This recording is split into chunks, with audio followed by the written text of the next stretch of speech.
Judy was boring. Hello. Then Judy discovered ChumbaCasino.com. It's my little escape. Now Judy's the life of the party. Oh, baby, mama's bringing home the bacon. Whoa, take it easy, Judy. The Chumba life is for everybody. So go to ChumbaCasino.com and play over 100 casino-style games. Join today and play for free for your chance to redeem some serious prizes. ChumbaCasino.com. No purchase necessary. Void where prohibited by law. 18 plus terms and conditions apply. See website for details.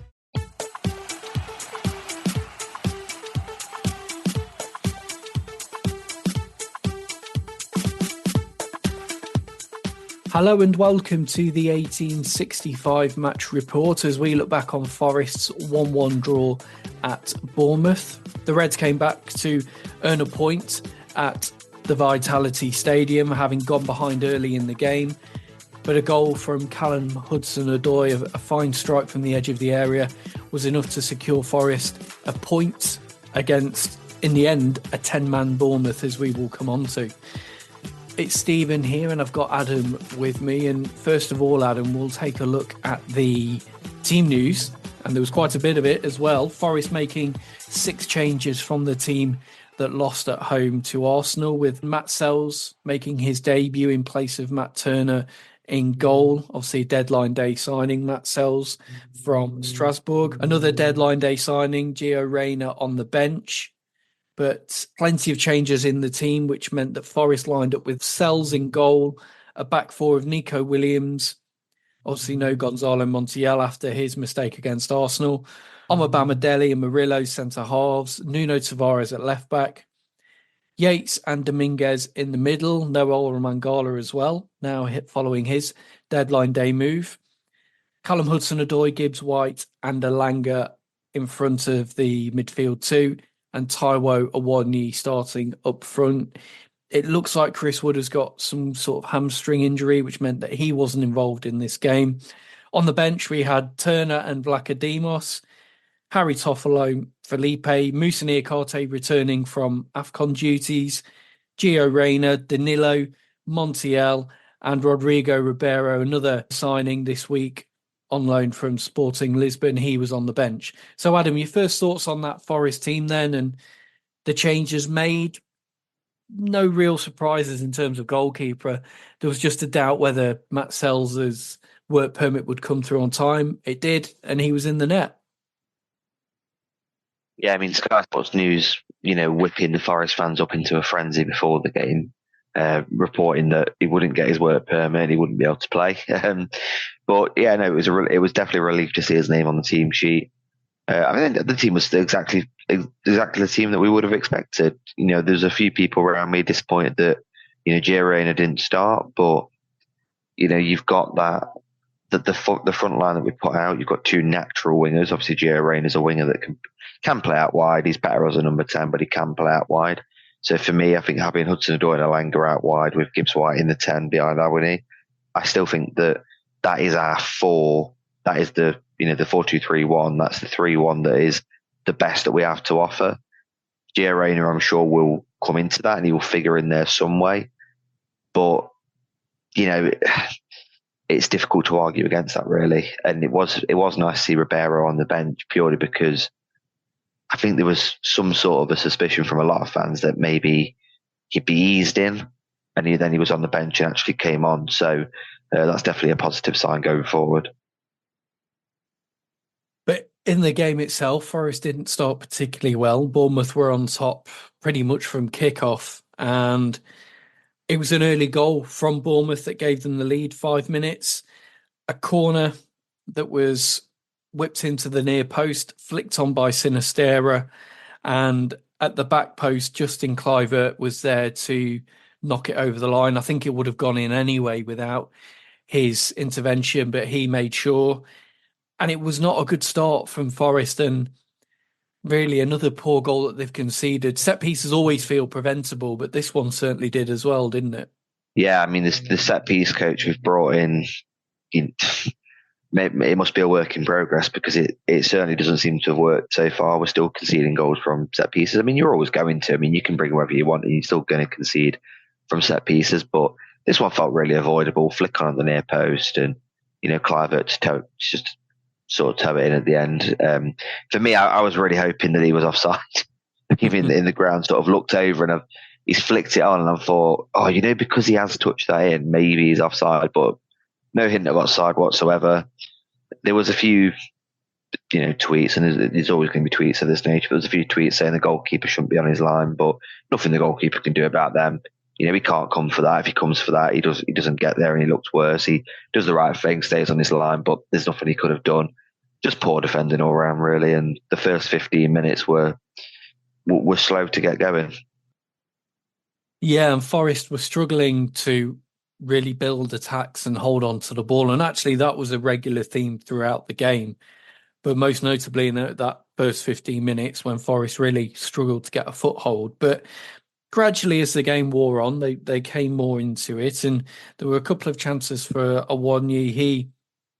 He was played in. I think it was Nico Williams played it in. He then took a shot with his left foot, which was saved by Neto. And then Nico Dominguez won the ball high up the pitch, fed it to Awoniyi, a through ball. He then knocked it past his defender, beat him for pace, got into the box, but his shot, it looked like he was trying to curl it far corner, didn't get the connection right, and it was a tame effort that was easily saved by Neto.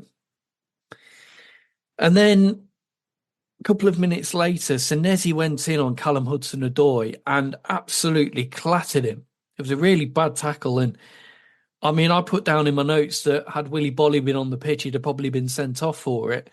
And it was it was a bad tackle. I think there was always going to be more scrutiny on the referee performance in this game after what happened in the reverse fixture. But there were a couple of meaty tackles that went in, and obviously Bournemouth were not holding back, as we saw later on in the game.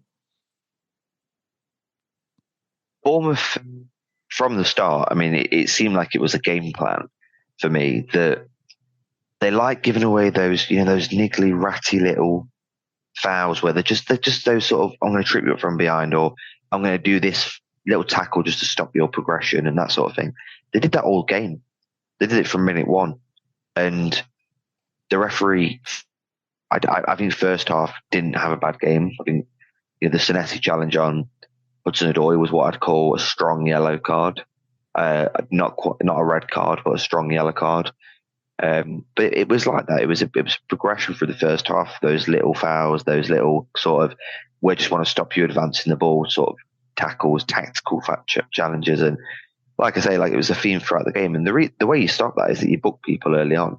I mean, this season in the Premier League, we've seen it's the most yellow cards up to this point in the Premier League season. It's referees being stricter. It's referees sort of not taking anything at all. A bit of back chat to the ref or those little tackles and stuff. It's a yellow card straight away. It's no messing. And just felt first half that the ref sort of let a lot go. And the more that she let go, the more it gave Bournemouth ammunition to continue playing that way. And that was really hard for us to sort of overcome in the first half. I thought what Rebecca Welch did well, actually, was try and let the game flow. But it is a fine balance between letting the game flow and also pulling up those niggly fouls and challenges that perhaps should be given yellow cards and deterring teams and players from doing those sort of niggly things, which can be frustrating, particularly when it feels one-sided. And at times it perhaps did. But Forest in that second half did improve, and a couple of minutes before the break had a chance through Alanga down the right-hand side. He played the ball back in for Ryan Yates, who was in the box, but his shot was straight at the keeper. And then just as the clock ticked round to 45 minutes, Forest got their equaliser. And it was a free kick on the far right touchline, hoisted in high into the box towards Murillo, who was at the back of the pack of players in the box. He scrapped to get a hold onto the ball and get it to Hudson-Odoi. He won the ball back off a Bournemouth defender, cut inside, and then bent a shot low into the bottom corner that Neto had no chance of saving.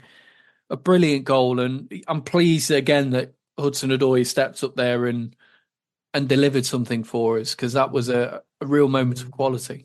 Yeah, I mean, what I love about this goal is his desire to win the ball back as well, because if he doesn't win the ball back where he does, Bournemouth are on the break, and we didn't have a lot of players back. You're looking in a dangerous situation, but he desired to get that ball back. Then he sort of puts it onto his right foot, bends it in the far corner, and from where we was, I say sat, obviously it's where he gave more stood, but where we were stood, as soon as the ball left his boot, it was in. He's bent it perfectly, no chance for Neto in goal. And this is a prime example of what Callum Hudson-Odoi can do. And I think it's why there was a lot of frustration in the ground at Hudson-Odoi, because he will try things that don't work. And sometimes people get frustrated when he tries something that doesn't work. But I would always rather have a player like Hudson-Odoi in my team than against me, because he's got that ability just to have that one bit of magic. Like you said, we didn't create an awful lot in the first half other than the Yates chance, but this was created purely by him, won the ball back, took the player on, bent it in the far corner, and it was definitely a good goal going into half-time. And to be honest, I think as the game wore on in the first half, I think it was a fair half-time result. Yeah, Forest had created some chances, and they were more in the contest by that point. So I think, I think 1-1 at half-time was fair. So in the second half, Forest came out, no changes made at the break, and not a great deal happened in the first 10 minutes or so of the first half. But then we get to 53 minutes, and this is where one of the first real talking points around the referee and the officiating on the day comes into conversation. So Nicholas Dominguez, he was tripped by Justin Kluivert. Justin Kluivert was already on a booking. Nothing was given for the trip, which you could argue should have been. Kluivert then shoves Omobamidele in the back. Omobamidele speaks to the referee and gets booked for it. Kluivert isn't booked, and he's immediately substituted. The Bournemouth bench obviously saw what happened, reacted and thought, we've got to get him off. He's got away with one there, and they hauled him off. And essentially, he did get away with one, because looking back over that incident, I was struggling to see how Kluivert got away with what essentially were two bookings in the space of 30 seconds. If you don't book him for the trip, you certainly book him for the shove on Omobamidele. Well, that first one was more frustrating, because the one on Dominguez, I mean, it was one of those where you stop in the counter-attack. It's a cynical little trip, stop the counter-attack, it's a yellow card. The one on Omobamidele was, I think it was still a yellow card, probably, but maybe less so than the Dominguez one. But the frustrating thing about this is that you hear it all the time in punditry. You hear it all the time when you speak to people on, social media or in person or down the pub, the conversation is always the same. People say the exact same phrase. Don't know if it was a second yellow. And it frustrates me so much, because there should be no such thing as a difference between a yellow and a second yellow. If it's a yellow card, if that foul individually is a yellow card and that leads to a red, that's on the player. The player knows. Kluivert knows he's on a yellow card. Kluivert knows that he's on a fine line. He had been warned before, by the way, before this. He was on a yellow and he had a foul before this, and the ref had a longer sort of word with him. So he had been warned. And if she did send him off, she would have been well within his right to do so. The issue I think I have here is that referees seem fairly concerned to make that second yellow card decision, as we saw with the Willy Bolly incident. Because if you make the second yellow card decision, VAR can't step in. So I think that was the big decision in the game. Well, one of the two big decisions in the game that she really, really did get wrong. And, this is not me or anybody else saying that, this is why we didn't win the game, etc. But it's a massive turning point. It's so early in the second half as well. And it would have made a massive difference if she got that decision right. Yeah, and the key thing is there, we don't want to go down the whole complaints again, because it does feel like we've always got something to complain about with the officials at the moment. But you're right in that Forest would have been playing against 10 men for longer than they actually were. We'll come on to the Phillip Billing incident shortly. But it changes the game, it changes the complexion of the game, and potentially how Forest approach it, having essentially 40 minutes to play against 10 men rather than what it was in the end, which was about 10 or 12 minutes against 10 men. Yeah, there's something there in the way that the rules are applied, and it probably is, coming back to that Willy Bolly incident now, a fear from referees that they could potentially get it wrong, and VAR isn't there to bail them out, if you like. So it is frustrating, but it is what it is, really. So in that second half, I can't really think of many opportunities that either team had. I don't remember either goalkeeper making a save either. It felt very much like it was a game where the defences were more on top. And I think it's worth mentioning at this point the performance of Murillo, who was excellent against Dominic Solanke. Bournemouth like to play balls into the channels and get quick balls in behind down those sort of right and left channels. Every time they were looking for Solanke in those areas, Murillo was there coming across, winning the ball first and not giving him an inch, really. It was really, on the ground, probably his most commanding performance I've seen in a Forest shirt so far. I think I'm going to say this, and it might sound like a sweeping statement. I'm saying this to every Forest fan. Enjoy Murillo while he's here. And that sounds really negative, but he's 21 years old, 22, and he's come into the Premier League and adapted so quickly. And his first couple of games, I think he was just trying a bit too much, but now he's really settled in. He is a top Premier League centre-back. And we're, on a financial standpoint, we're really lucky because we've signed into a long-term contract. So if he does leave the summer coming, or maybe the summer after, we're going to get a hefty chunk, bit of change for him. And we didn't pay a lot for him in the first place. So what a player he was. He was outstanding on the day, like you said. He was like glued to Solanke. Every time Solanke tried to get in behind, tried to get down the channel, even in the air, when they were putting the ball with Solanke, he's quite good in the air. He wasn't winning anything, wasn't coming down with anything. I mean, this is a striker that's one of the most informed strikers in the Premier League, scoring goals for fun against everybody. And you didn't hear a peep from him all game. I do want to shout out Amambandeli as well, because I feel his performance went a bit under the radar just because of how good Murillo's performance was. That centre-back partnership, I mean, you think how young both of them are as well. That's a centre-back partnership that could be the Forest back line for years to come. And I think, to be honest, when Bolly and Niakate, obviously Niakate's back now, but when they get back into the fold, they're going to really struggle and they're going to have to work really hard to get the way back in that team. Because I don't see how either of them get back in at the minute.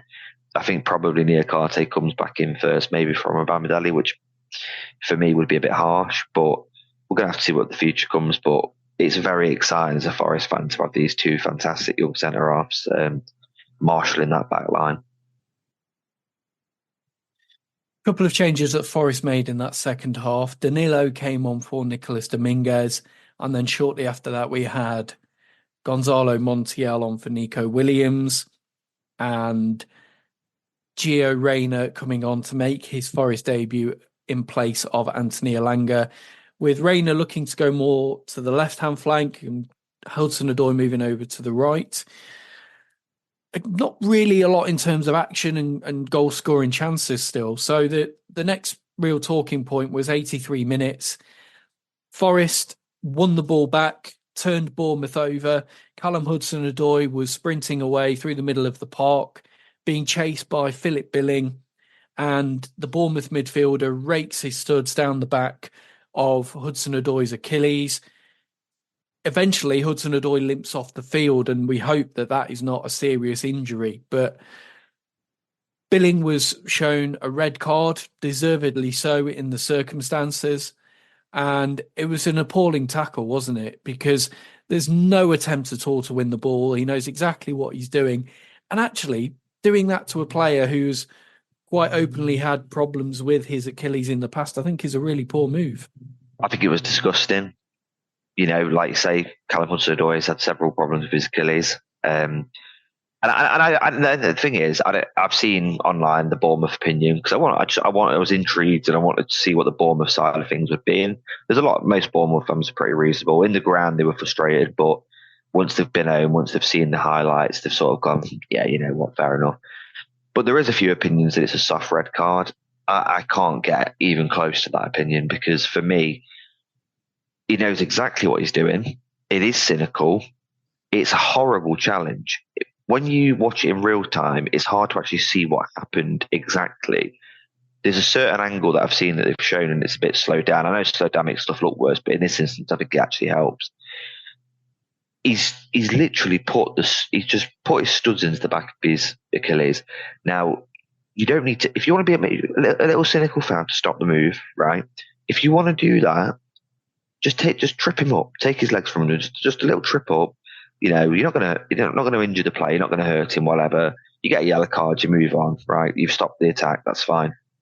But to do that, premeditated, to do that so disgustingly on Callum, it was genuinely so infuriating in the ground. And I think a lot of Bournemouth fans, I'll give them their sort of credit on this, they didn't probably see it the same way we did, because from our end and where we're sat, we saw the challenge, and you know, there was Bournemouth fans on the other end of the ground. That's where the songs were emanating from, that you're not fit to referee, all that sort of stuff. It was from the end of the ground that wouldn't have been able to see that challenge, because from their side it wouldn't have looked that bad. But VAR checked it, obviously never going to overturn that, complete red. I think my disappointment comes when we look at the reaction from the red card, because the reaction from the Forest team for those next, was 7 minutes at a time, so 15 minutes, let's say, rounded it up. From a 15 minute display, just wasn't urgent enough, wasn't good enough, didn't take advantage at all of the 10 men. And, you know, we've now not scored a goal against a team that have gone down to 10 men with us since, you know, this season when players have been sent off. We haven't scored in that time. So we're not taking advantage of that enough. And I think a big problem in the game today was that it just wasn't quick enough. It was slow. It was methodical. You know, it was Morgan Gibbs-White breaking at pace, and then he's looking, and he has to stop because there's no one there. And, you know, Alanga would usually give us that burst of pace, but in my opinion today, I don't think he was fit. I think that was the biggest problem with Alanga. I don't think he was fit. At least not 100% anyway. Hopefully he gets back to full form. But, yeah, we just need to be quicker. We need to act with a bit more urgency. We need to have a bit more sort of get into that final third. I mean, the second half, I don't think either keeper had anything to do. You know, I don't remember a time where we just test Neto. I mean, even when 25, 30 yards out a couple of times, and you've got an opportunity to take a shot, and we're trying to overwork it. Just work the goalkeeper. Give him something to do. Keep him on his toes. So, yeah, extremely frustrating red card, and extremely... I'll be very nice to Phillip Billing and say naive is a very... I'm accusing him of a lot by saying naive, but very naive decision by Phillip Billing. And then the 14, 15 minutes that went after it were frustrating from a Forest attacking standpoint. And it is something that is a concern, that Forest are struggling from open play like that against 10 men. They had plenty of the ball, but never really looked like stretching Bournemouth or really testing them and making them hang on in those last 10, 15 minutes. And in the end, Forest had to settle for a point. It's a point which moves them up to 16th in the table, so they're back above Luton now on 21 points. 2 points clear of Everton, who currently occupy the final relegation spot. The 1865 Match Report. 2024 is upon us, which means a packed schedule of FA Cup, AFCON, and of course, Premier League action. Beat the January Blues and watch every game with the atmosphere it deserves down at your local Green King Sports pub. Don't settle for a dodgy stream. If it's on the telly, it's on at your local Green King venue across their huge HD screens. Huge. If you download the Green King Sports app, you'll also receive 10% off every single drink whenever there's a game on, and you'll also be supporting us here at 1865, the Nottingham Forest podcast. If you're doing dry January, then Green King venues also offer a range of low and no alcohol options, so you don't have to settle for a worse sports watching experience. Ah, the sizzle of McDonald's sausage. It's enough to make you crave your favorite breakfasts. Enough to head over to McDonald's. Enough to make you really wish this commercial were scratch and sniff. And if you're a sausage person, now get 2 satisfyingly savory sausage McGriddles, sausage biscuits, or sausage burritos for just $3.33. Or mix and match. Price and participation may vary. Cannot be combined with any other offer or combo meal. Single item at regular price. Ba-da-ba-ba-ba. You're listening to 1865, the Nottingham Forest podcast. Hello, this is Jon Spark from the Cherries Red Army YouTube channel. So the game finished 1-1. I think a draw is a fair result because neither team, I feel, really did enough to win the game. It was one of the poorest quality games I think I've seen in quite some time. That was probably Bournemouth's worst performance of the season, but I think under Nuno I'd be surprised if Forest have produced a worse attacking display than that one. Defence is very much on top. Having said that, when the game started off the first 10 minutes, Bournemouth score with a set piece, and with our press, I thought we was going to start running away with the game. But after the first sort of 10 to 15, Forest grew into the game, started gaining a bit more control, ended up obviously with more possession by certainly the end of the first half and definitely the end of the match. But neither team really showed any quality going forward. For Bournemouth, Sinistera was the only one that looked like he might produce something for us, occasionally combining with Kluivert. And then for Forest, I don't think any of your attackers did anything, really. Your Langer was completely nullified by Kelly. It was a very impressive performance from him.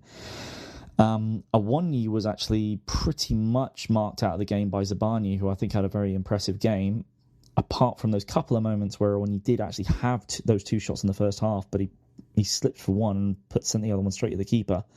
So not very good from him at all. Hudson-Odoi really didn't do anything, and neither did Morgan Gibbs-White. Didn't really get himself into the important positions in the attacking third to produce anything for Forest.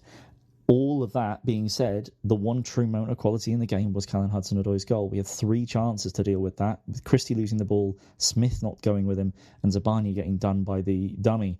But take nothing away from Hudson-Odoi's finish. It was the only really good moment of the entire game.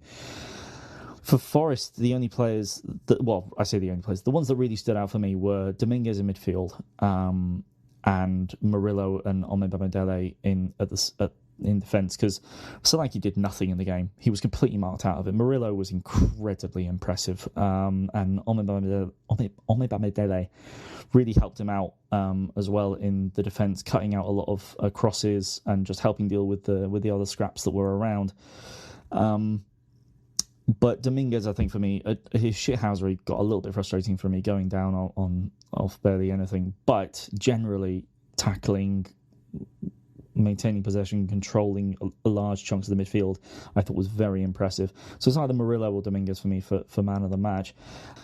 Annoying thing for me is I do have to talk about some parts of controversy for the game, because Kluivert, on the balance, I don't think deserved to be sent off because of his first yellow, which I don't think was a yellow.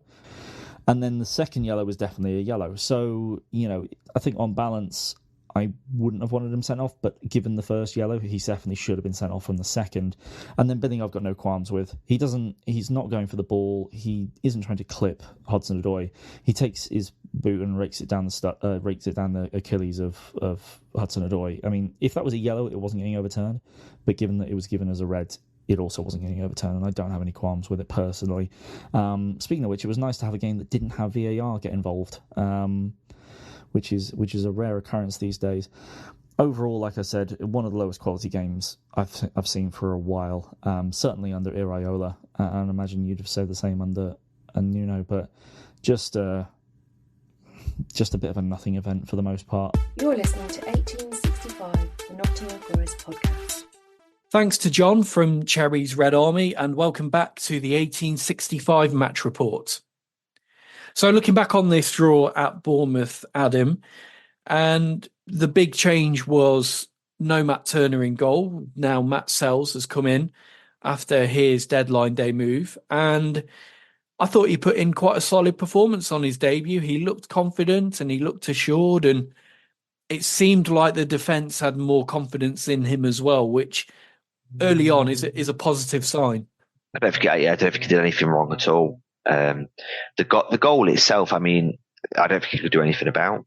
And other than that, I don't really think Bournemouth tested him too much. But just from the little bits that he did do, he gets his foot on the ball and he picks out, well, what was on the day, blue and white shirt, but he picks out a Forest player. when he pings the ball out, and that's what I was watching for today.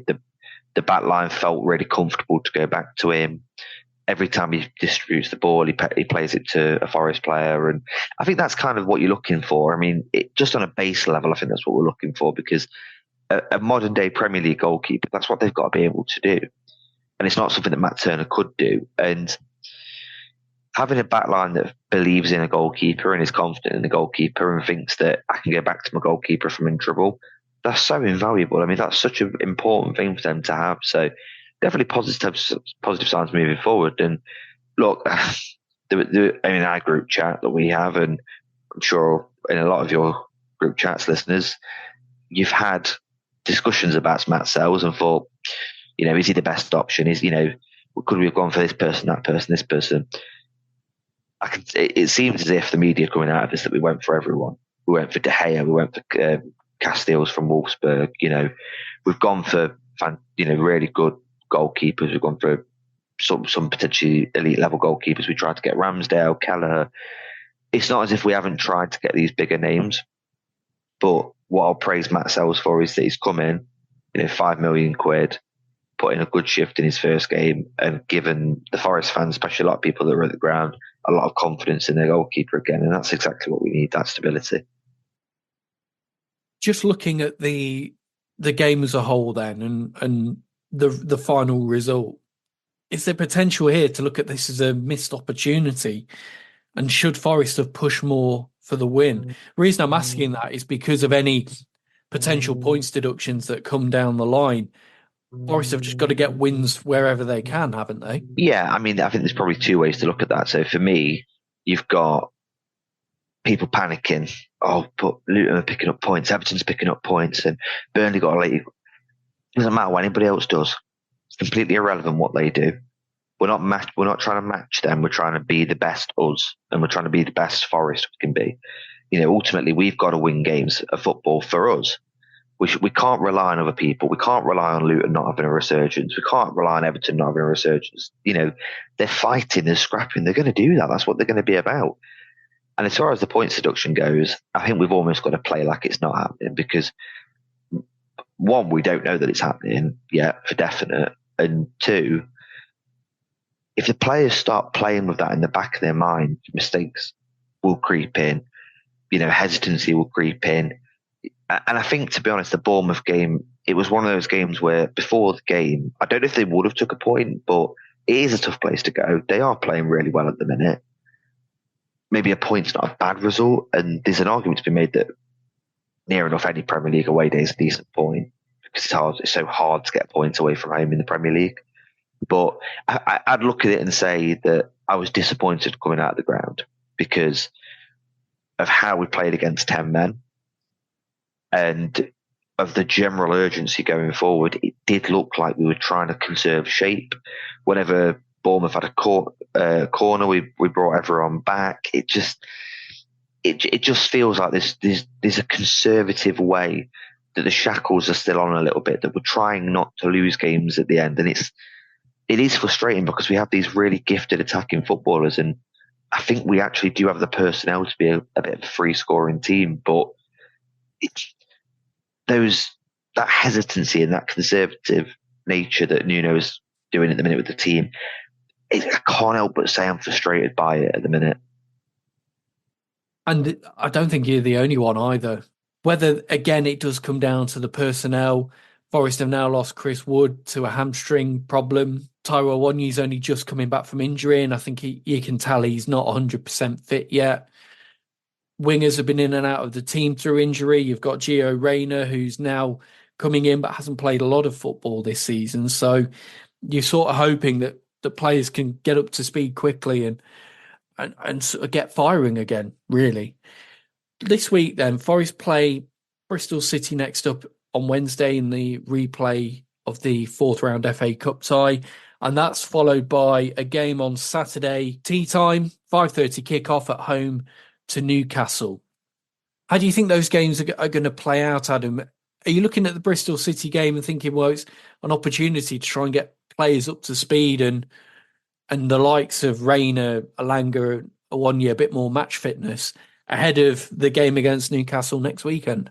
quite torn on it, to be honest, because a part of me is thinking on Wednesday against Bristol City, let's start Ribeiro, let's start Rayner, let's start a couple of young new lads and maybe a couple of the younger lads, and let's maybe see who's going to fit into that starting 11 going forward.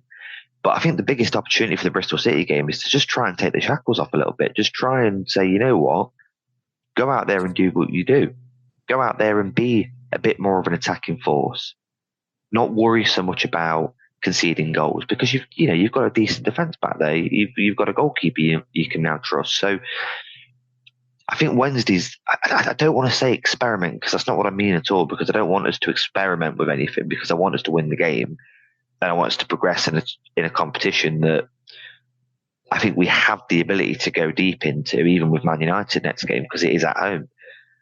So I don't want to experiment and just throw the game away, but I do want us to try a few things, get that bit of an attacking intent there, go for it a bit more, try and get an early goal, try and build on that. That's my thinking going into it. And in the Premier League, we've got 2 massive home games. We're playing I would say an out of form Newcastle.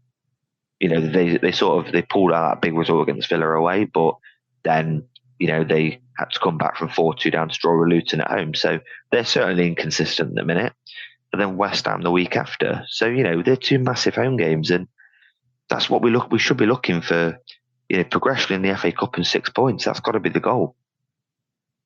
Well, we'll leave our match report there. So thank you, Adam. And we will be back with you after the Bristol City game with our match reports on that one. Until then, thank you for listening, and we'll see you next time.